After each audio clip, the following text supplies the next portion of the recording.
Kandidati për kryetar komune nga koalicioni Vlen Nevzat Bejta ka vjuar aktivitetet e fushatës zgjedhore gjatë fundjavës në disa zona të komunës së Gostivaret. Sipas njoftimit të tij, Bejta ka zhvilluar takime me banorët e fshatrave Padalisht, Tërnov e Sërmnov, ku është biseduar për nevojat lokale dhe për projektet e planifikuara për mandatin e ardhshëm 4 vjeçar, në rast se ai merr besimin e qytetarëve në zgjedhje.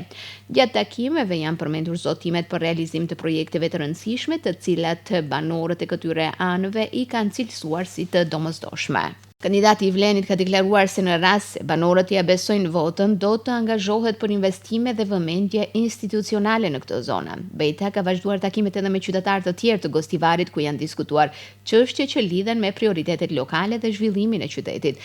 Në kuadër të aktiviteteve zgjedhore nga koalicioni Vlen, është theksuar edhe angazhimi i forumit të gruas, i cili sipas njoftimeve zyrtare po zhvillon aktivitete në terren dhe po merr pjesë në komunikim me qytetarët. Forumi i gruas përmendet si një strukturë që synon të kontribuojë në angazhimin qytetar dhe pjesëmarrjen e grave në proceset politike dhe zgjedhore në funksion të vizionit të koalicionit për zhvillimin e komunës së Gostivarit. Kujtojmë se Bejta futet për herë të parë në këtë zgjedhje si kandidat i Vlenit, me që ky koalicion nuk zgjodhi të rikandidonte Sebaedin Dautin, me të cilin dolën në zgjedhjet e para, por as edhe Fadil Xhalilin, i cili deri në zgjedhjet e radhës do të ushtrojë detyrën e kryetarit.